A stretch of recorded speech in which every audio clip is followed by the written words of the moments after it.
ने कतर को दहलाया तो सबसे ज्यादा तुर्की तिल मिलाया। इजराइल ने यमन में हूथी पर बम बरसाए तो सबसे ज्यादा एर्दोआन भड़के। सीरिया में इजराइल के जंगी जेटों से बरसते बम खलीफा का खून खौला रहे हैं। गाजा में इजराइल के मिसाइल धमाकों का हिसाब तुर्की लगा रहा है, क्योंकि 2700 साल पुरानी निशानी के लिए तुर्की और इजराइल भिड़ गए हैं। इजराइल और तुर्की ने हथियार तान दिए हैं। तुर्की तबाही के तेवर दिखा रहा है। तुर्की आंखें तरेर रहा है। तुर्की के राष्ट्रपति ने नेतन्याहू को हद में रहने की धमकी दी है। तुर्की ने कहा है कि नेतन्याहू नफरत की आग में जलते रहेंगे, लेकिन उन्हें वो ऐतिहासिक चीज नहीं मिलेगी जिसे एर्दोआन ने तिजोरी में बंद कर रखा है। क्या है वो ऐतिहासिक निशानी?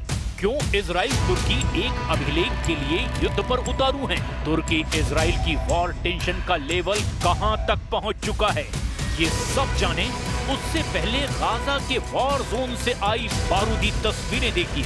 यहां इजराइल ने कोहराम मचा रखा है।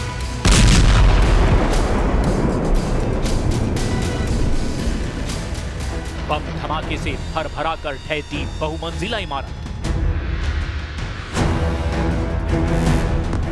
मिसाइल धमाकों के बीच जान बचाकर भागते लोग। दिन हो या रात, इजराइल बम बरसाता जा रहा है। मिसाइलों की बौछार से गाजा का आसमान धुआं-धुआं है।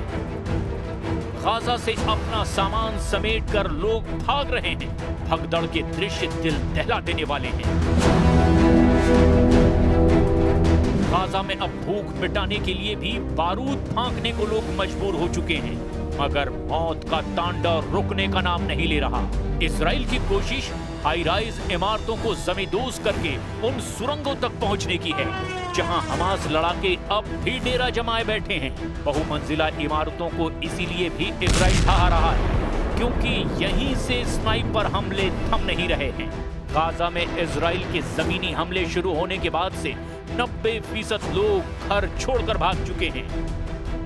गाजा में जारी बारूदी घमासान के बीच फिलिस्तीन लीडरशिप ने पहली बार प्रेसिडेंट ट्रंप पर हमला बोला है। फिलिस्तीनी नेता गाजी हमद ने ट्रंप पर पक्षपात करने का आरोप लगाया है।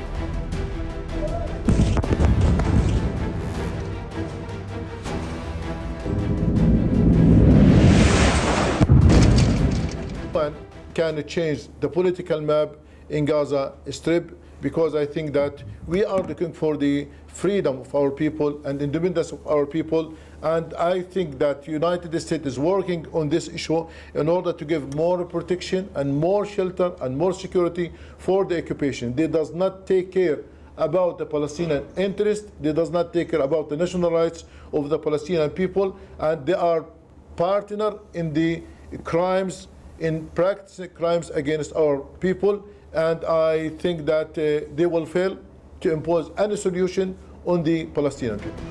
गाजा में हमास का सफाया जैसे जैसे करीब दिख रहा है, ईरान नए सिरे से इजराइल की तबाही का प्लान बना रहा है। ईरान ने हमास और हिजबुल्लाह के कमजोर पड़ने के बाद अब नए फाइटर ग्रुप्स का एक नेटवर्क खड़ा कर लिया है। ईरान समर्थित नए लड़ाका ग्रुप हैं हरकत अल नुजाबा, कताइब सैयद अल शोदा, हरकत अंसार अल्लाह अल औफिया और कताइब इमाम अली। ये ऐसे फाइटर गुट हैं जिन्होंने अमेरिका से टक्कर ली थी। ईरान की कुद्स फोर्स से इन लड़ाका ग्रुप का सीधा कनेक्शन बताया जाता है। हरकत अल नुजाबा 2013 में बना फाइटर ग्रुप है जिसका टॉप कमांडर अकरम अल कादी है। हरकत अल नुजाबा ने सीरिया की लड़ाई में निर्णायक भूमिका निभाई थी। अमेरिका के मुताबिक लड़ाका ग्रुप को पैसे, हथियार और खुफिया जानकारी ईरान देता है। इजराइल का सिरदर्द बनने वाला दूसरा लड़ाका ग्रुप कताइब सैयद अल शोदा है, जिसे 2013 में शिया धर्म स्थलों की रखवाली के लिए बनाया गया। ये फाइटर ग्रुप इराक में अमेरिकी दूतावास और सैन्य ठिकानों पर हमले करता है। नए दुश्मनों से निपटने के लिए इजराइल ने भी तैयारी शुरू कर दी है। पीएम नेतन्याहू ने ऐलान किया है कि इजराइल दुनिया का सबसे बेहतरीन हथियारों का प्रोडक्शन शुरू करने जा रहा है।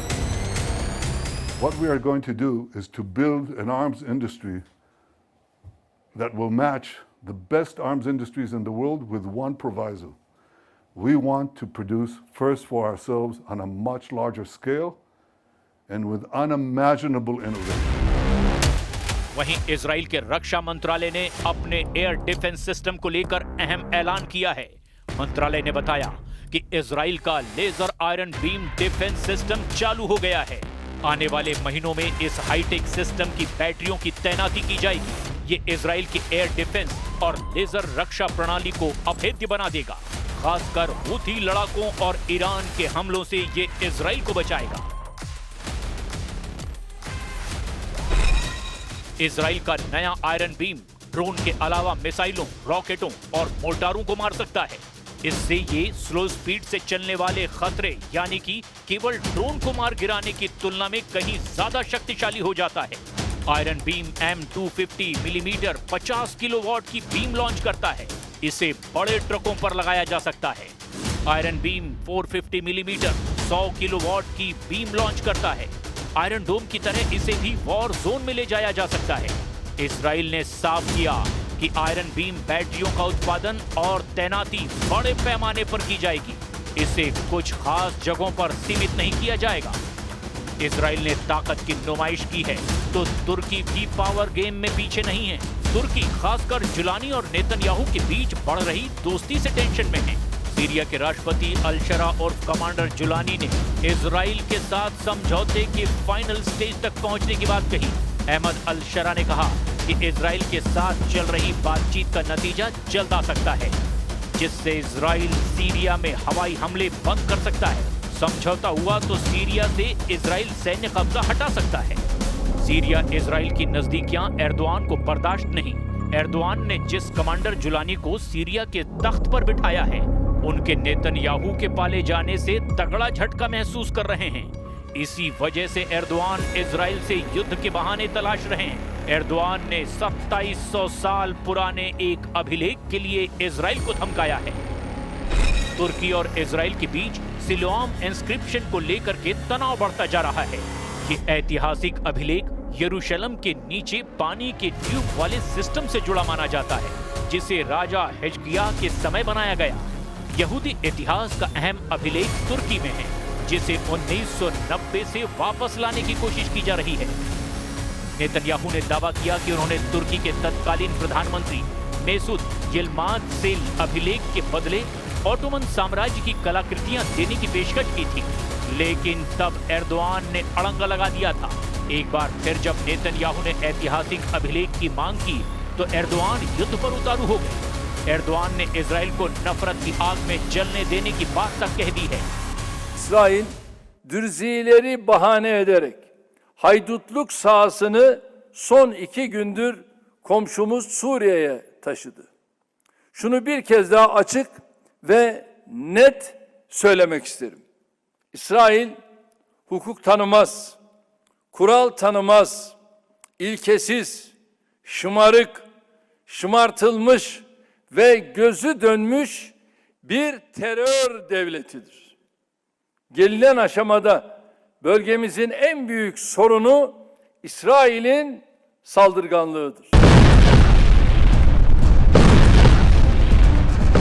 छह फ्रंट पर युद्ध में उलझे इजराइल के लिए तुर्की से टकराना क्या मुसीबत बन सकता है, क्योंकि नेतन्याहू के सामने फिर से 2 मोर्चे सुपर एक्टिव हो सकते हैं।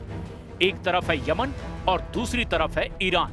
दोनों ही फ्रंट इजराइल के खिलाफ युद्ध के लिए दोबारा तैयार हो रहे हैं।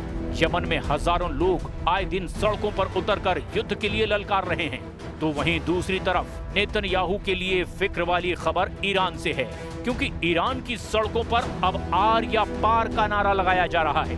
क्या नेतन्याहू इन दोनों मोर्चों पर फिर से युद्ध लड़ने के लिए तैयार हैं?